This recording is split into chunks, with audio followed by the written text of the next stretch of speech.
उठाती जीवन से गाना पड़ेगा। मान लिया मैं नहीं तेरे काबिल, मुझे अपने काबिल बनाना पड़ेगा।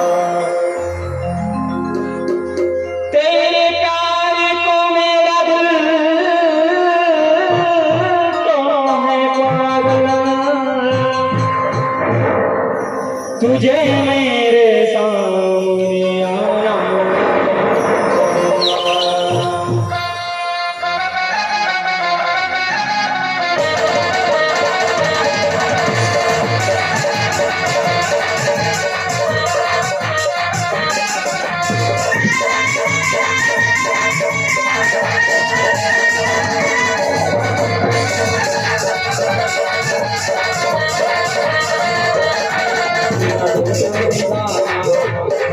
तेरा दिल तो दीवाना हो गया, होने वाले तेरा मेरा दिल तो दीवाना हो गया, होने वाले तेरा होने वाले तेरा होने वाले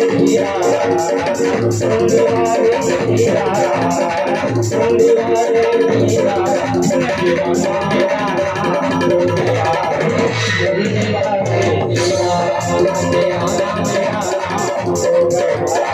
होने वाले तेरा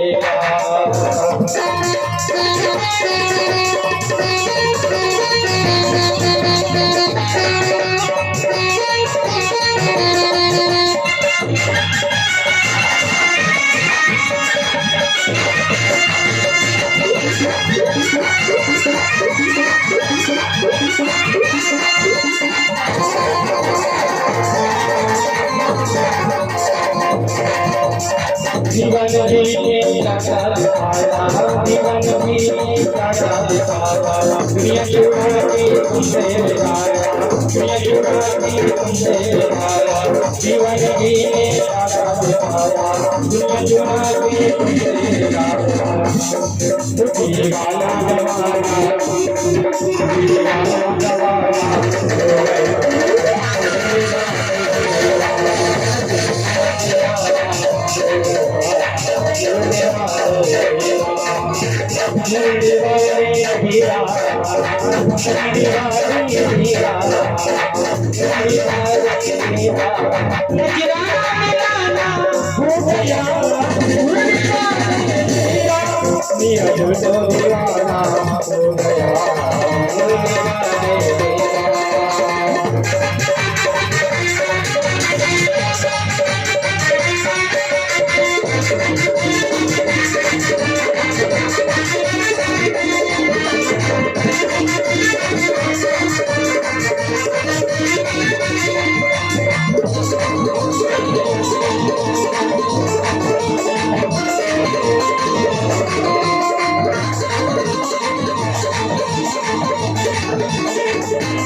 नैनों के तारे कहाँ छुप गए हो, प्राण के तारे कहाँ छुप गए, नैनों के तारे कहाँ छुप गए हो, प्राण के तारे कहाँ छुप गए हो, नैनों के तारे कहाँ छुप गए हो, प्राण के तारे कहाँ छुप गए हो। क्या राधे मिलाना, क्या राधे मिलाना हो गया मेरा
बोलिए भक्त वत्सल भगवान की, बोलिए राजा रामचंद्र महाराज की, बोलिए हनुमान जी महाराज की जय। जय श्री राधे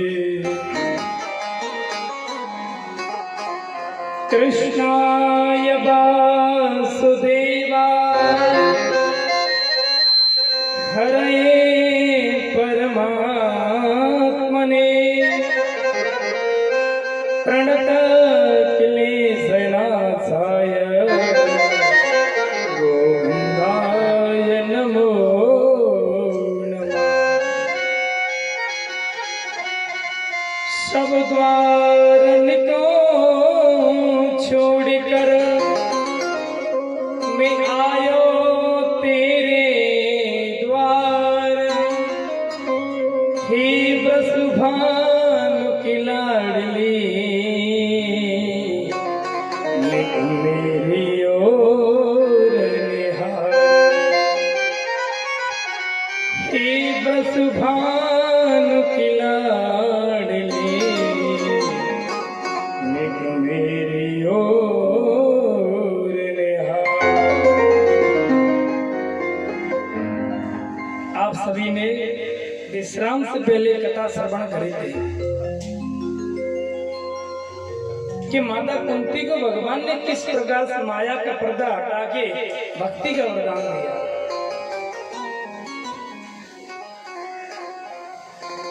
आज जो भगवान श्री कृष्ण ने जो गर्भ में रक्षा करी थी, आज उस बालक का जन्म हो रहा है।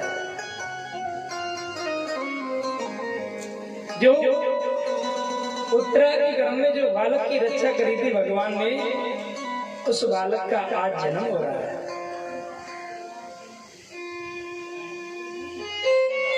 जैसे जन्म हुआ है, जन्म होते हुए वो व्यक्ति पालती मार के बैठना प्रारंभ कर दिया उसने। जो कोई आता है सबको नजर से देखता है, कहीं वो सांवला कहाँ है, जिसने मेरी गर्भ में रक्षा करी थी वो व्यक्ति है क्या?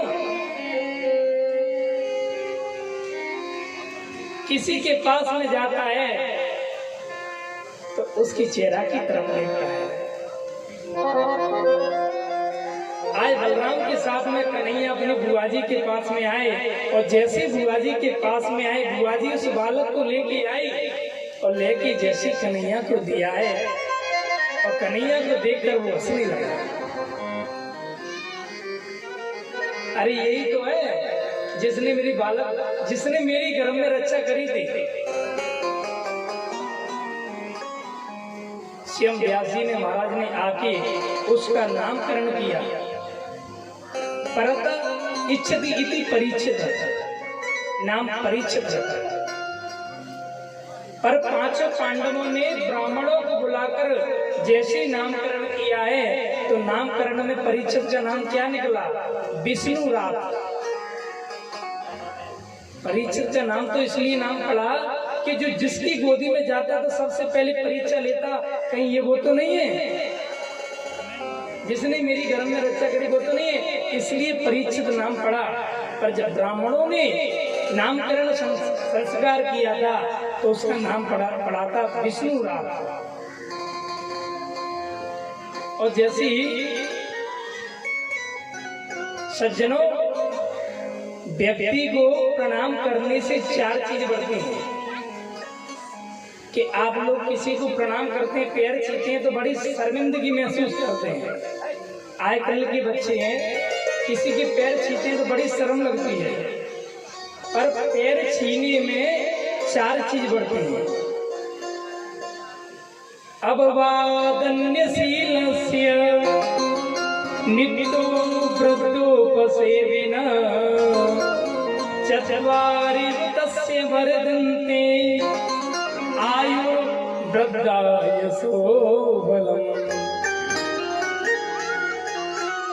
किसी को प्रणाम करते हैं तो सबसे पहले आयु बढ़ती है, उम्र बढ़ती है। आयु, विद्या बढ़ती है, यशो, यश की प्राप्ति होती है। यश किससे बोलते हैं? यश बोलते हैं फलाने गांव के पटेल साहब ऐसे हैं, अरे उनका तो कहना ही क्या है, वो तो यश है। और बल की प्राप्ति होती है। पर आजकल के लड़के प्रणाम क्या करें? जैसे वृक्ष होता नहीं है, सुकस्य घटानी मूर्खस्य नानमंती कदाचन नमंती फलो वृक्ष और नमंती गुणो जना। अरे भाई, जिस पेड़ में फल ज्यादा लगते हैं वो पेड़ नीचे की ओर झुकता है, और सूखा पेड़ कभी झुकता है क्या? कभी नहीं झुकता है। तो जो समझदार व्यक्ति होता है, गुणवान होता है, वो सबको प्रणाम करता है, ब्राह्मणों को देख के प्रणाम करता है, संतों को प्रणाम करता है, अपने माता पिता को प्रणाम करता है, अपने से बड़े व्यक्ति को प्रणाम करता है। उसके जीवन में 4 चीज बढ़ती हैं। पर अब प्रणाम कौन करे? अब तो छाती दान के चलते हैं। अरे हमसे बड़ा संसार में कोई है ही नहीं। अरे हमारे पास लाखों की संपत्ति है, पर सज्जनों, ऊंट अपने आप को बहुत बड़ा समझता है। पर वो ऊंट जब पहाड़ के नीचे आता है, जब उसको अपनी ऊंचाई का मालूम पड़ता है। सज्जनों, मैं आपसे एक बात पूछ रहा हूँ, ये माइक चल रहा है, माइक, तो माइक का कनेक्शन मशीन से है, और मशीन का कनेक्शन लाइट से है, और लाइट का कनेक्शन पावर हाउस से है। यदि पावर हाउस से लाइट काट दी जाए तो माइक चल जाएगा? मशीन चल जाएगी? नहीं चलने वाली। तो ऐसे व्यक्ति का कनेक्शन परमात्मा से है। व्यक्ति का कनेक्शन परमात्मा से है। व्यक्ति अपमान करता है, अरे हम तो ऐसे, हम तो वैसे, तो परमात्मा कहते हैं कि अपमान कर रहा है, तुरंत वहां से कनेक्शन काट देते।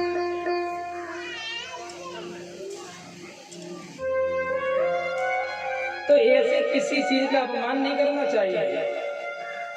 व्यक्ति पैसे का अपमान करता है, अरे आज तुम पे पैसा है, कल किसी ने देखा है कि पैसा रुकेगा? अरे आज आप अपनी उम्र में जवान है, कल वो जवान रहोगे आपको भी बूढ़ा होना, आपको भी मरना। अरे जिसने जन्म ले लिया है उसको मरना ही नहीं, चाहे राजा हो, चाहे हंस हो, चाहे फकीर हो, जिसने जन्म ले लिया है उसको मरना ही पड़ता है।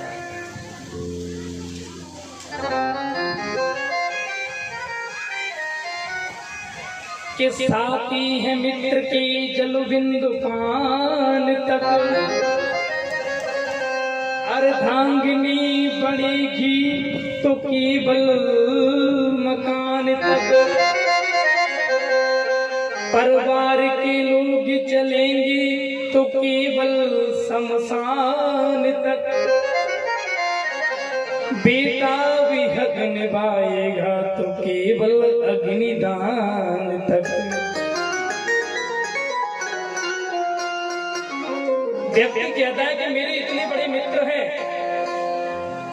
व्यक्ति मन में कहता है कि मेरा मित्र इतने हैं, जब तुम्हारी मृत्यु होती है तो अपने दोस्त आते हैं, तम्बाकू खा जाते हैं, पुड़िया खा जाते हैं और समझा के चले जाते हैं। साथी है मित्र की जल बिंदु पान तक। अब मन में सोचते हैं हमारी पत्नी है, हमारे प्राणों से प्रिय, हमसे इतना प्रेम करती है, पर मरती वो पत्नी अपनी साथ में क्यों नहीं जाती है? कि अर्धांगिनी बढ़ेगी तो केवल मकान तक, अब कहता है व्यक्ति कि भैया हमारे घर में तो 10 लटियां हैं, जिसको पटक दिया गया लड़के तो देखे हमसे।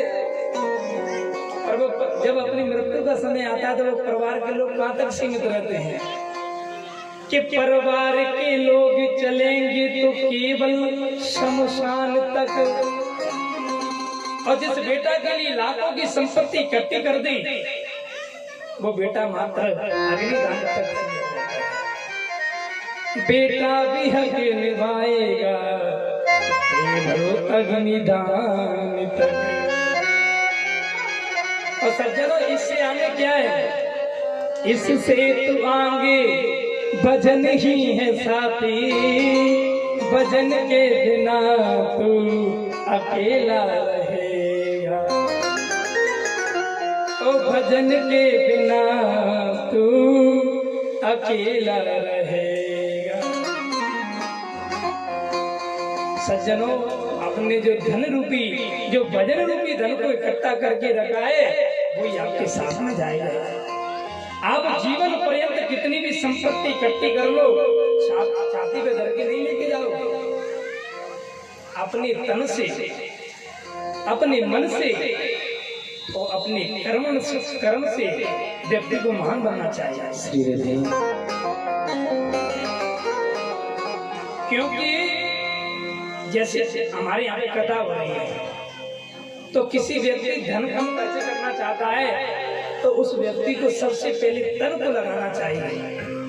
अरे हमारे पास धन नहीं है, हम तन लगाएं। तो सज्जनों तन भी लगता है और मन भी लगता है और धन भी लगता है। जब तीनों चीजें इकट्ठी होती है तो कार्य सफलता की ओर बढ़ता है। अब मन को लगा लेंगे तो धन बगैर तो कुछ भी होने जाना नहीं है।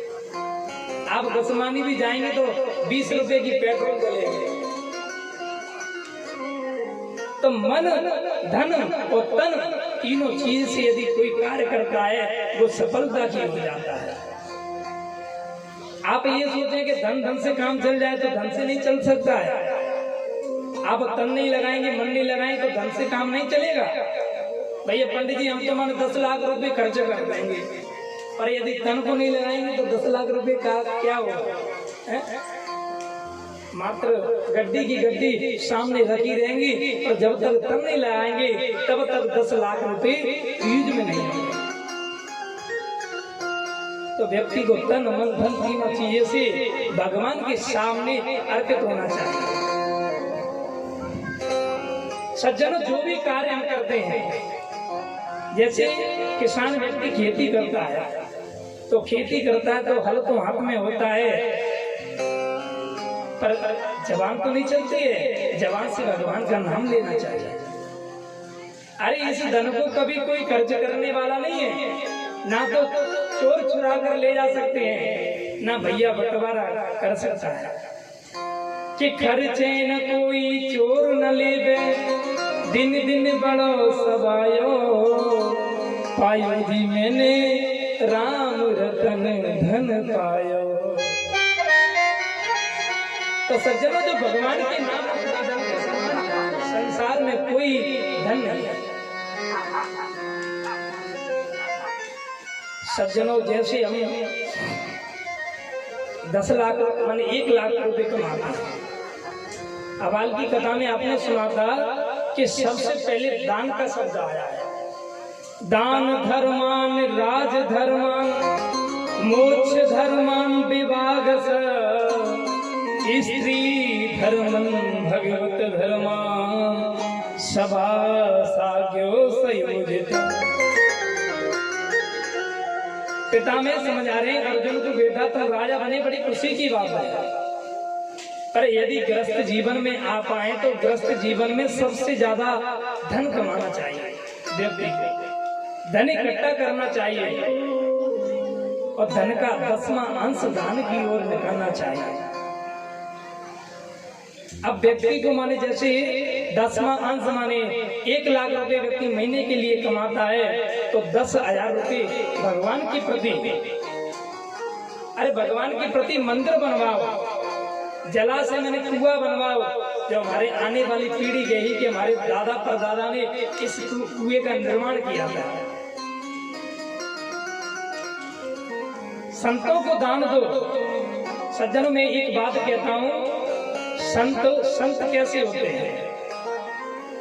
दुनिया के लोग संत से बैर करे या ना करे, पर संत कभी किसी से बैर नहीं करता है। आपने रामचरितमानस पढ़ा होगा, क्योंकि रामचरितमानस को प्रत्येक व्यक्ति पढ़ता है। भगवान शंकर जी उमा पार्वती से कह रहे हैं, उमा जी राम चरण रत विगत काम मद क्रोध, और निज प्रभु में देखें जगत केसन करहि विरोध। सज्जनों, हम लोगों की चाबी दूसरे के हाथ में होती है। कैसे होती है? एक व्यक्ति तो हमारी चाबी सुखी और घुमा देता है और एक दुखी और घुमा देता है।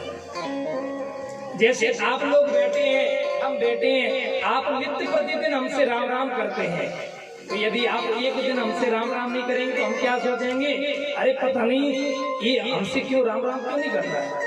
अरे नित्य प्रतिदिन हमसे राम राम करता था, आज पता नहीं क्या हो गया वो हमसे राम राम नहीं कर रहा है।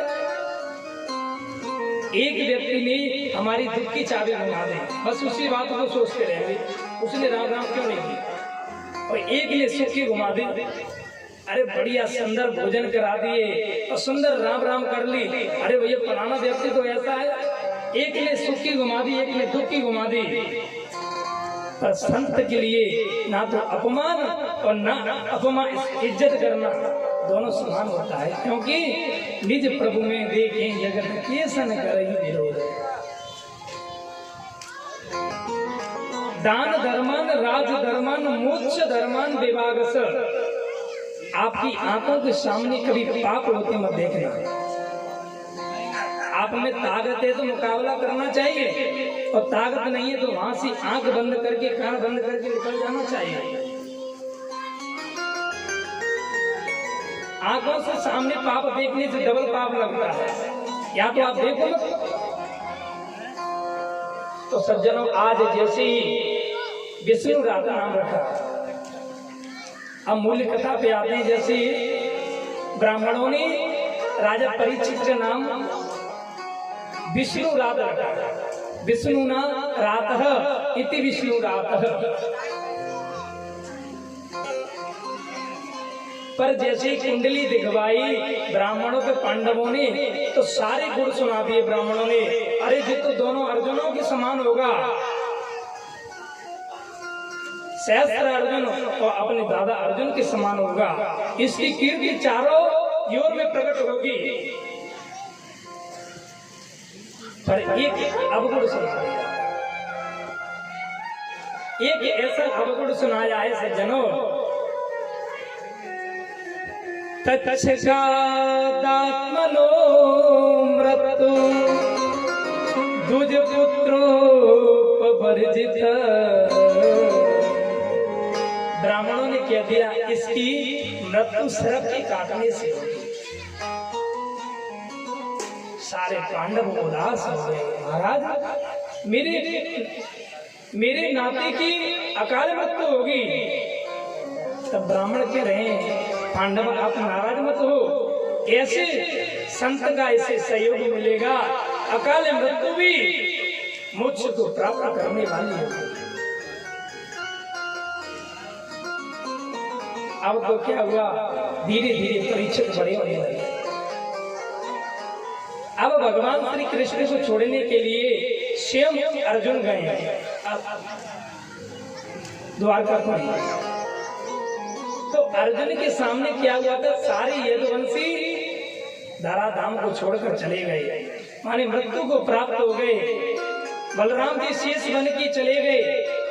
भगवान आज भगवान स्वयं सैया पे पड़े हैं, अर्जुन से कह रहे हैं अर्जुन अपने हस्तिनापुर में मेरी गोपियों को ले जाओ, मेरी पत्नियों को ले जाओ।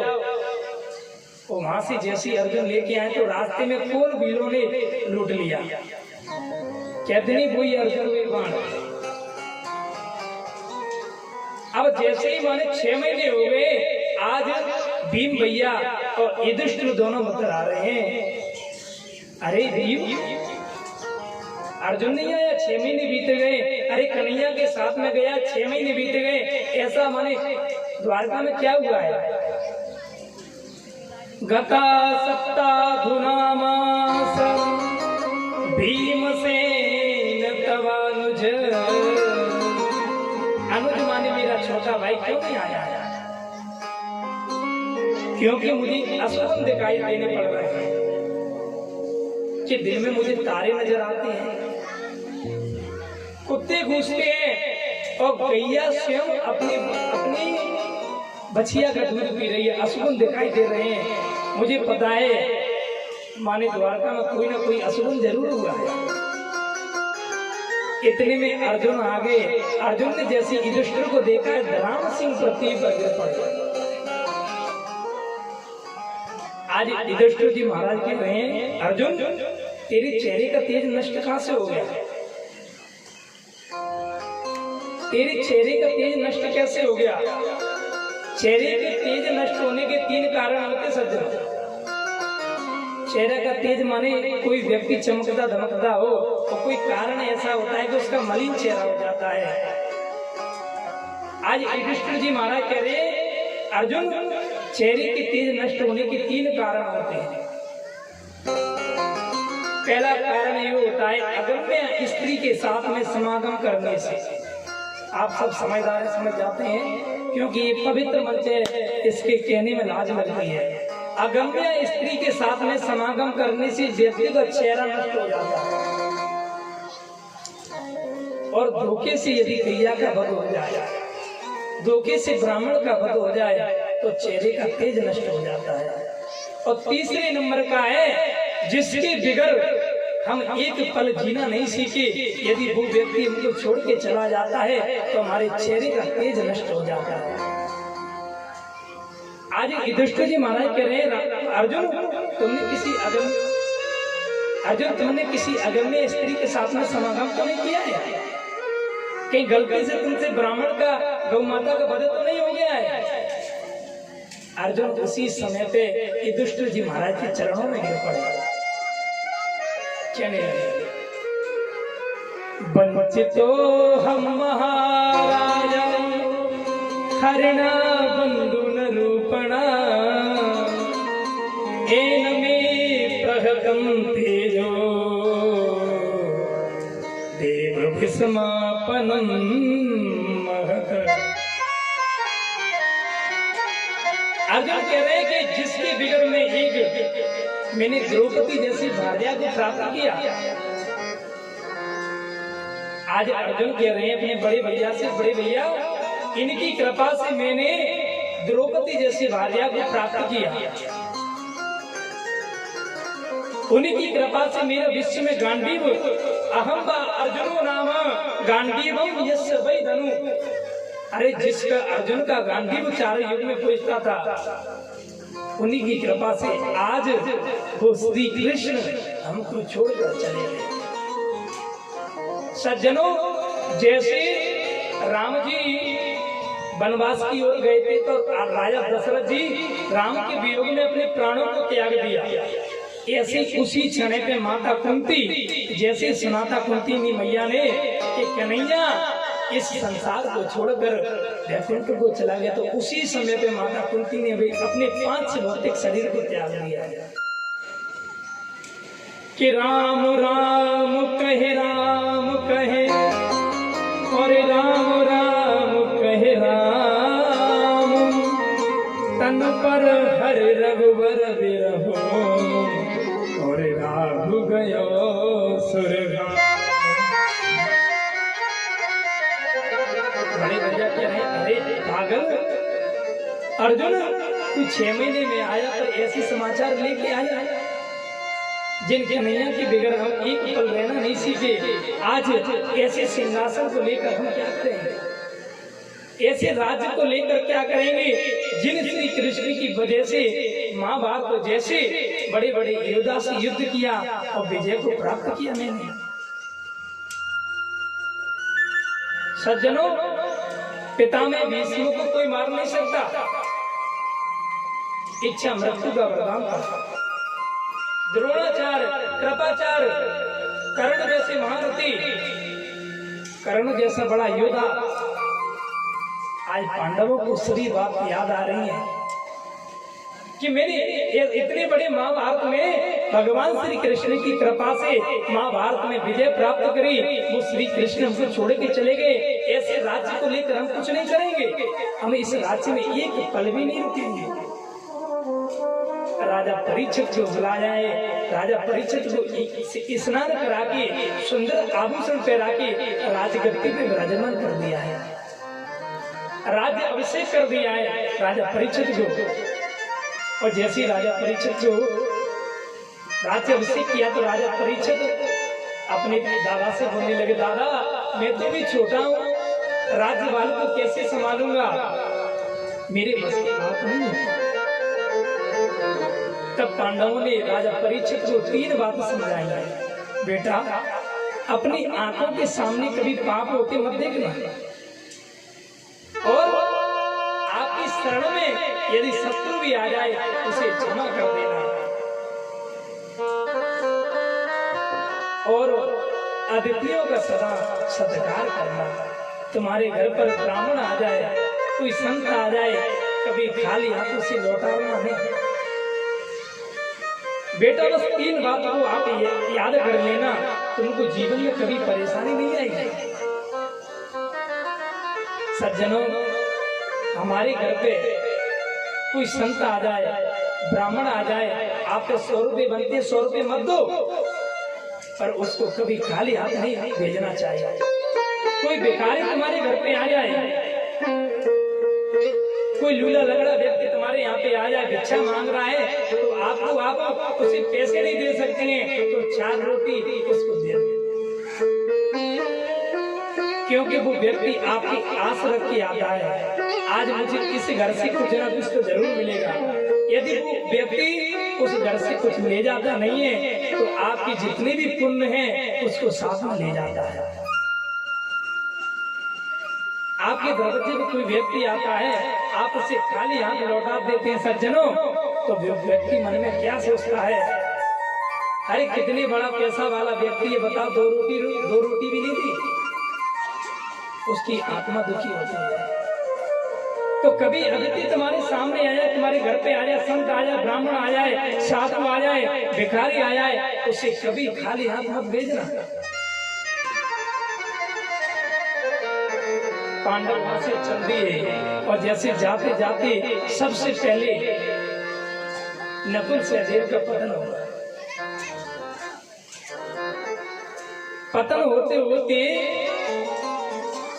फिर इसके बाद भीम भैया का हुआ।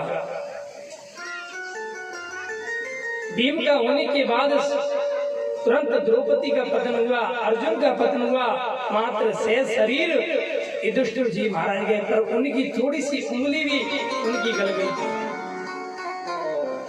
यमराज से जाके पूछे कि मुझे नरक की यातना भोगनी पड़ रही है, ऐसा मैंने जीवन में कभी असत्य बोला ही नहीं है, और मुझे नरक में क्यों जाना पड़ रहा है। तब उन्होंने कहा था कि आपने एक बार झूठ बोली थी। युधिष्ठिर जी महाराज ने कब झूठ बोली थी, जब महाभारत का समय था, द्रोणाचार्य का पुत्र अश्वत्थामा था, एक अश्वत्थामा हाथी था, हाथी का नाम था हाथी। भगवान श्री कृष्ण कह रहे हैं द्रोणाचार्य को कोई मार नहीं सकता है। अर्जुन तुम झूठ बोल दो, नकुल सहदेव तुम झूठ बोल दो, तब तब कह दे कि अश्वत्थामा मारा गया। तब द्रोणाचार्य जी ने कहा कि मैं अर्जुन की बात मानने वाला नहीं हूँ, नकुल सहदेव की बात मानने वाला नहीं हूँ, भीम भैया की बात मानने वाला नहीं हूँ। यदि युधिष्ठिर कह देगा कि अश्वत्थामा का वध हो गया है तो मैं अवश्य मानूंगा। अब युधिष्ठिर जी महाराज झूठ बोलते नहीं है। अब युधिष्ठिर जी महाराज कन्हैया से कह रहे, कन्हैया हम झूठ नहीं बोलेंगे, आपको झूठ बोलना ही पड़ेगा। और जैसे ही युधिष्ठिर जी महाराज ने कहा कि अश्वत्थामा हतः, इतने में शंख बजा दिया, नरोवा या कुंजर होगा पीछे बोल दिया। पर शंख की ध्वनि के चक्कर में किसी को नहीं पता पड़ पाया, इसलिए एक क्षण के लिए भी युधिष्ठिर जी महाराज को भी नरक के पास जाना पड़ा। पर सज्जनों, हम कितनी झूठ बोलते हैं, हम कितनी झूठ बोलते हैं, हमको क्या, हमारी क्या गति है? बात बात में झूठ। युधिष्ठिर जी महाराज मात्र झूठ, अपने बारे में झूठ नहीं बोल रहे। अश्वत्थामा हत नरोवा या कुंजर होगा, मुझे ये नहीं पता कि नर है कुंजर या हाथी है, मुझे नहीं पता। मात्र नेक झूठ बोली तो मैंने उनको थोड़ी देर के लिए नरक गिराना पड़ा।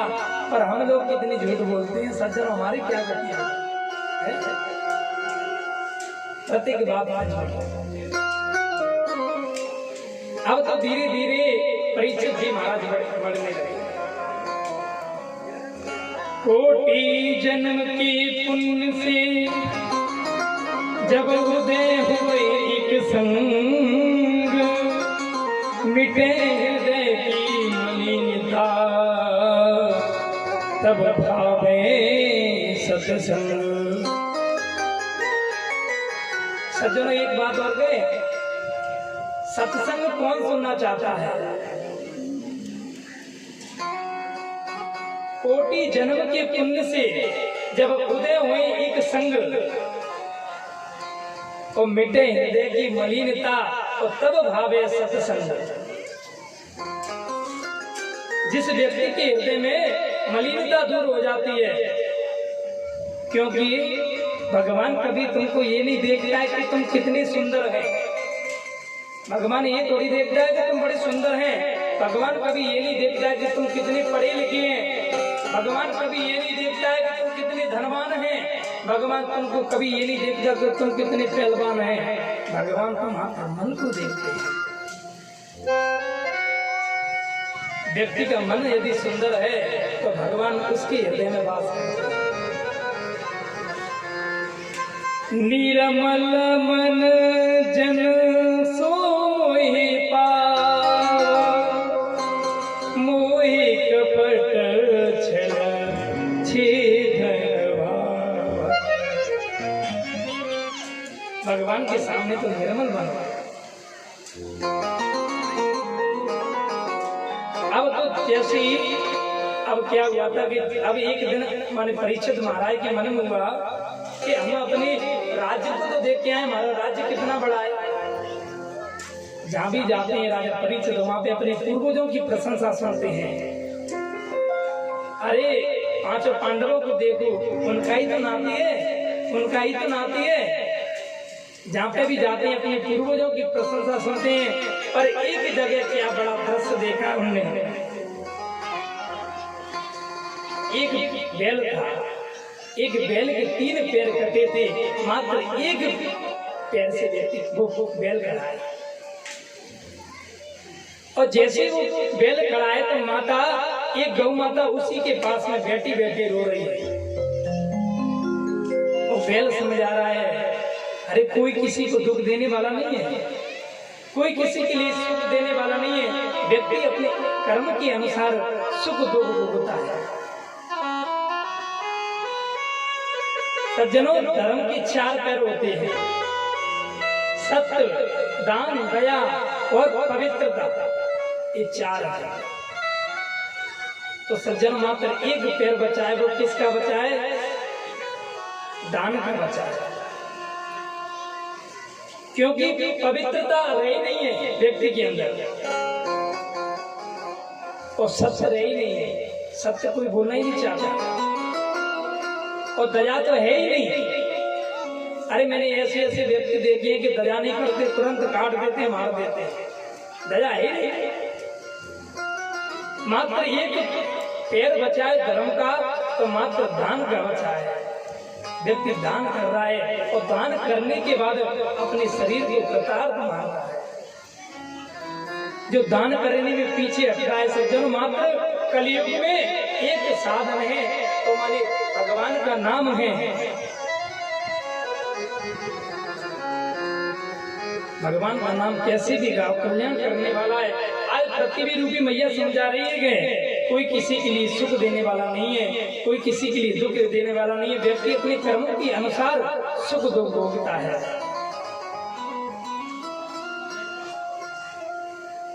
अब तो माने उसी दृश्य को माने राजा परीक्षित देख रहे हैं।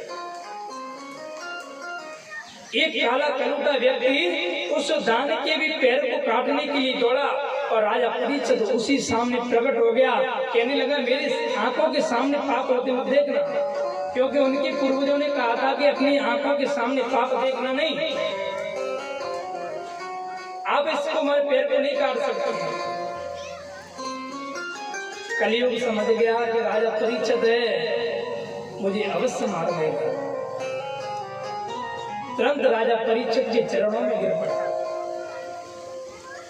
क्योंकि उनके पूर्वजों ने कहा था कि शत्रु भी शरण में आ जाए तो उसे क्षमा कर देना। तो सज्जनों जैसे ही मैंने चरणों में गिरा तो उसने क्षमा कर दिया। और कलियुग से बोले आप कौन हो?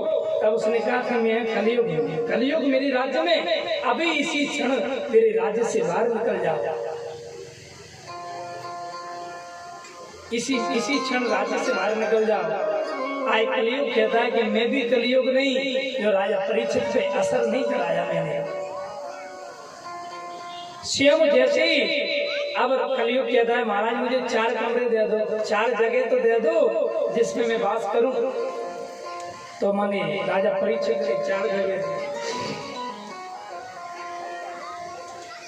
दूतम पानम स्त्रिया सूनम यत्र धर्मास्य चतुर्विधि।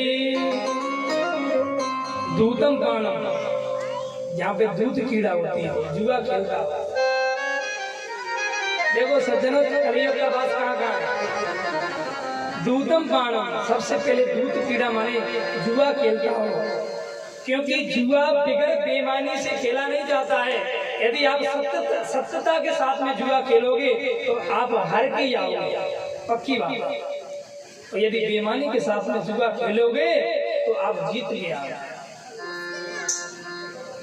तो दूध माने कलियुग का बात सबसे पहले जुए में वास है। और दूसरा है पानम, मदरा पान करता है, वहां पे भी कलियुग का वास है। स्त्रियां सूना माने स्त्रियों के साथ में रमण करता है, अपनी पत्नी को छोड़कर दूसरी पत्नी के साथ में रमण किया करता है, वहां पे भी कलियुग का वास है। यज्ञ सुना चतुर्विधि, जहाँ पे हत्या होती हो, पशुओं की हत्या होती हो, उस जगह पे भी कलियुग का वास है। आए कलियुग के जमाने, आए कलियुग कह रहा है महाराज आपने तो ऐसे कमरे दिए हैं उसमें तो हम रह ही नहीं पाएंगे, कम से कम अच्छा कमरा तो दे दो सोने के लिए, एसी वाला होना चाहिए, कूलर वाला होना चाहिए। तब माने राजा परीक्षित ने एक बात और कह दिया, जाओ तुम्हारा सोने में तुम्हारा वास है।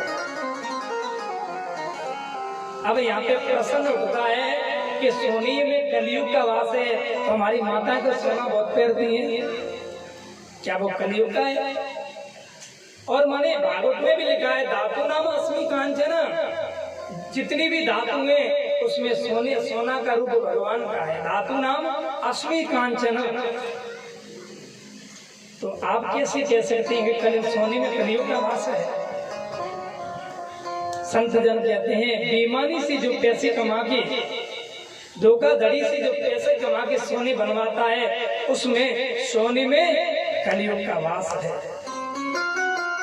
जो अपने 20 दिनों की कमाई से यदि सोना बनवाता है, उसमें भगवान का वास है। पर सज्जनों संसार में ऐसा कोई भी प्राणी नहीं है, ऐसी कोई भी चीज नहीं है जिसमें दोष ना हो। जड़ चेतन गुण दोषमय विश्व तीन करता है। ऐसा संसार में कोई भी दोष, ऐसी चीज नहीं है जिसमें दोष ना हो। अन्न में महादोष है, अन्न जो अन्न खाते नहीं है उसमें महादोष है। पर उसी अन्न का भोजन बनाने के बाद भगवान को भोग लगा देते हैं तो वो प्रसाद बन जाता है। पर आजकल भगवान का भोजन भगवान का भोग कौन लगाए? रोटी बनती है, पति कहता है ला पहली रोटी मुझे दो। अरे भोग तो लगता रहे ना, मुझे रोटी दो। पहले का नियम था, पहले की माता थी, जो पहली रोटी बनती थी सबसे पहले गौ माता को दिया जाता था,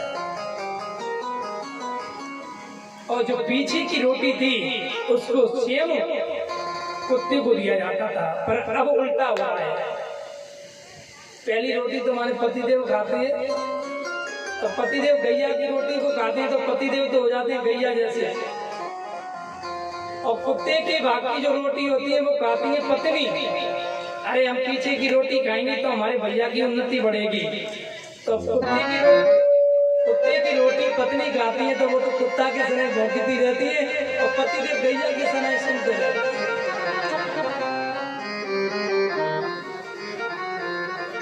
पहली रोटी को गौ माता को देना चाहिए, और पीछे की रोटी हमेशा कुत्ता को देना चाहिए।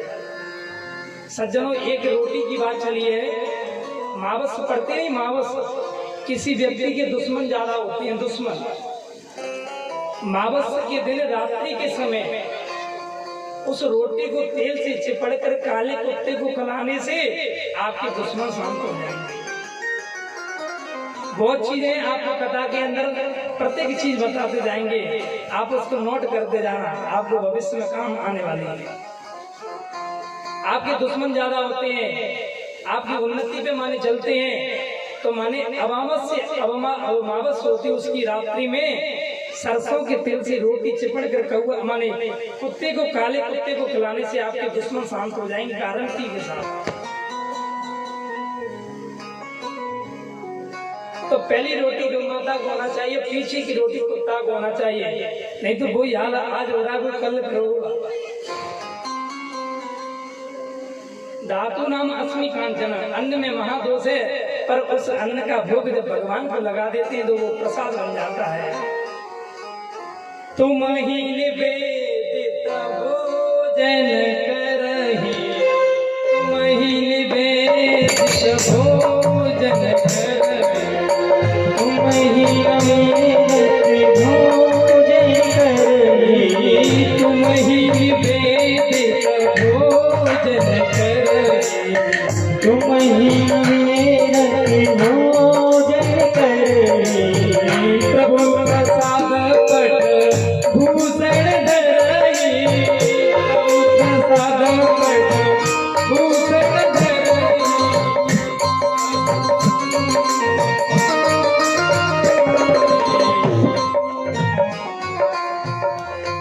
ओ तुम्हें निवेदित भोजन करही। भगवान को जैसे वस्त्र पहनते हैं, वस्त्र कपड़े लेने जाते हैं, नहीं कपड़े तो माने सबसे पहले तुलसी महारानी को चढ़ाना चाहिए। पर अब तो बारात में जाते हैं तो दुकान से कपड़े पहन लेते हैं, अब तो बारात में जा रहे हैं तुलसी महारानी को नहीं चढ़ाएंगे। यदि वस्त्र आप खरीदते हैं, कपड़े खरीदते हैं, तो सबसे पहले तुलसी महारानी को पहनाना चाहिए, क्योंकि संसार में ऐसी कोई भी चीज नहीं है जिसमें दोष ना हो। रामचरितमानस में लिखा है, जड़ चेतन गुण दोषमय विश्व तीन करता। ऐसी संसार में कोई चीज नहीं है जिसमें दोष ना हो। उस वस्त्र को तुलसी महारानी को पहनाना चाहिए। पर अब तो बारात में जा रहे हैं, कहीं जा रहे हैं तो भैया दुकान पे ही पहन लेते हैं। अरे कौन चढ़ाएगा तुलसी महारानी को। सज्जनों, ये कार्य करने से